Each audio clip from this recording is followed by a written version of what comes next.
Breaking news చూస్తున్నాం. SLBC సొరంగంలో గల్లంతైన వారి కోసం సహాయక చర్యలు కొనసాగుతున్నాయి.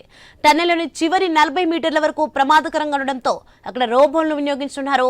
బుధవారం అన్వీ రోబోటిక్ సంస్థకు చెందిన autonomous hydraulic power robo tunnel వద్దకు తెప్పించారు. సంస్థ ప్రతినిధులు సహాయక బృందాలతో కలిసి దాన్ని టన్నెల్లోని ప్రమాద స్థలానికి తరలించారు. దాంతో బురదతో కూడిన నిక్షేపాలను తొలగిస్తున్నారు. సహాయక సిబ్బంది చేరలేని ప్రాంతాల్లో ఇవి 15 రెట్లు అత్యధిక సామర్థ్యంతో పనిచేస్తాయని అధికారులు చెబుతున్నారు. ఈ రోబో ద్వారా 40 HP పంప్ సాయంతో బురదను బయటకు పంపనున్నారు.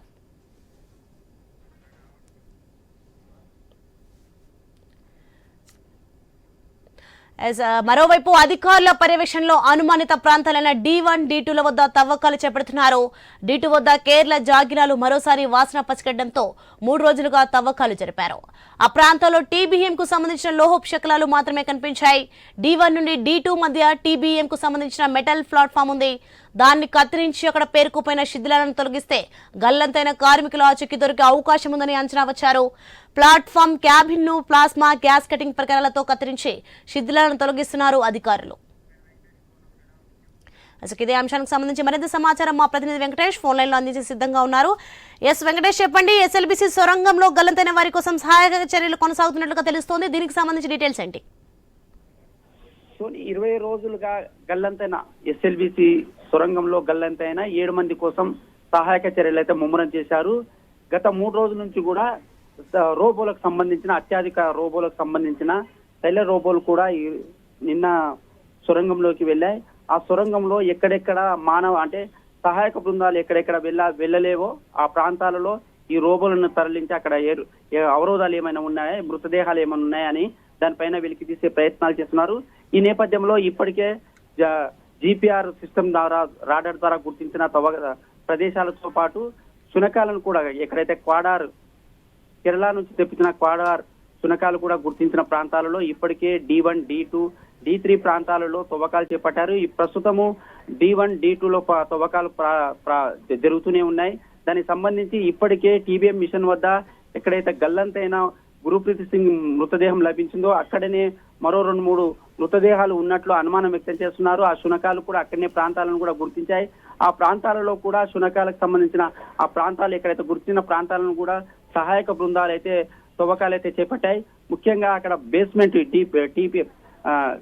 ఎక్కడైతే బేస్మెంట్ ఉందో దాన్ని కూడా డ్రిల్లింగ్ చేసి ఆ మట్టిని రాళ్లను తొలగించేందుకైతే సహాయక బృందాలు నిరంతరంగా పనిచేస్తున్నాయని చెప్పవచ్చు. ఈ రోజు కూడా ఖచ్చితంగా రోబోల సహాయంతో లోపలికి వెళ్లి ఎక్కడైతే D1, D2 ప్రాంతాల్లో కూడా రోబోటిక్ సంబంధించిన యంత్రాలను లోపలి పంపించారు. అవి అత్యాధునికంగా సంబంధించిన యంత్రాలు కావడంతో లోపల ఖచ్చితంగా ఏదైనా ఫలితం వస్తుందని ఇప్పటికే సహాయక బృందాలు అయితే ముందస్తుగా దానికి చర్యలు తీసుకుంటున్నాయి. ఈ నేపథ్యంలో NDRF, సింగరేణి, SDRF బృందాలు అయితే సహాయక బృందాలు అయితే ముమ్మరంగా ప్రయత్నాలు చేస్తున్నాయి. TBM మిషన్ 150 మీటర్లు కొట్టుకొచ్చిన నేపథ్యంలో ఆ TBM మిషన్ దగ్గరనే మరో కొన్ని మృతదేహాలు ఉంటాయని అనుమానం వ్యక్తం చేస్తున్న నేపథ్యంలో చివరి ప్రయత్నంగా ఇక్కడ టన్నెల్ కు సంబంధించిన చివరి ప్రయత్నంగా రోబోలను అయితే తీసుకొచ్చారు. ఆ రోబోల ప్రయత్నంలో ఖచ్చితంగా ఫలితం తేలుతుందని ఇప్పటికే సహాయక బృందాలు అయితే ఆలోచన చేస్తున్నాయి. దానికి వ్యూహాలు కూడా రచిస్తున్నాయి.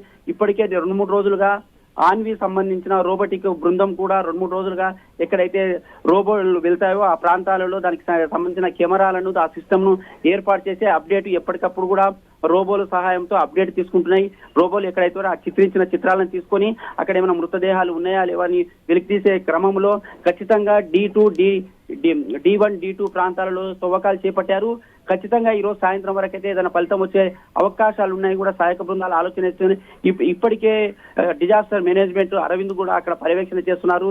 దీంతో పాటు ప్రతి అంశంని కూడా ఎక్కడైతే అత్యాధునిక రోబోలు ఎక్కడైతే ప్రవేశపెట్టినో సొరంగ మార్గంలో ఆ రోబోలకు సంబంధించిన ఛాయాచిత్రాలను కూడా ప్రతి నివేదిక అంశం పైన అధికారులకు, ఉన్నతాధికారులకు అక్కడ కేంద్ర రాష్ట్ర ప్రభుత్వాన్ని కూడా పంపిస్తున్నారు అక్కడ సహాయక బృందాలు.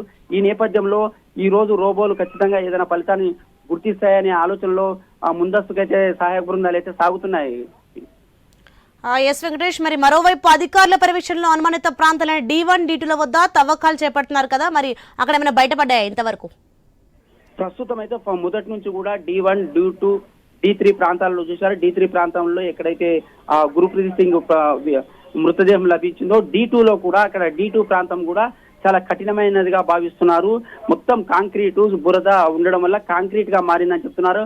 ఆ కాంక్రీట్ ని కూడా ప్లాస్మా కటింగ్స్ తోటి కూడా కటింగ్ చేస్తున్నారు, డ్రిల్లింగ్ చేస్తున్నారు.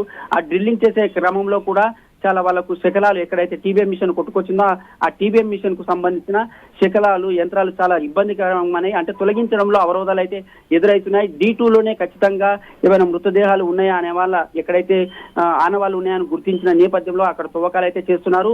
ఇప్పటికీ ఒక దుర్వాసన కూడా వస్తుందని సహాయ బృందాలు చెప్పడంతో ఆ ప్రాంతాలలో గాలింపు చర్యలు అయితే ముమ్మరం చేశారు. ఖచ్చితంగా ఈ రోబోలు ఈ రోజు ఖచ్చితంగా ఏదైనా ఒక ఫలితం తీసుకొని వచ్చి ఎక్కడైతే దుర్వాసన వస్తుందో దాని పరిసర ప్రాంతాలలో డ్రిల్లింగ్ చేసి ఆ డ్రిల్లింగ్ లాగా అంటే లోపల శకలాలు తొలగించడంలో ఆ యంత్రానికి టీబీఎం మిషన్ ఎప్పుడైతే లోపలికి పోయిందో దాని శకలాలు గుర్తించి ఆ యంత్ర పరికరాలను కటింగ్ చేయడం ద్వారా ఆ యంత్రాలలో ఏదైనా మృతదేహాలు ఇరుక్కుపోయినవా దానిని అయితే గుర్తించే పనులు అయితే రోబోటిక్ అయితే ఖచ్చితంగా పనిచేసే అవకాశం ఉందని చెప్తున్నారు.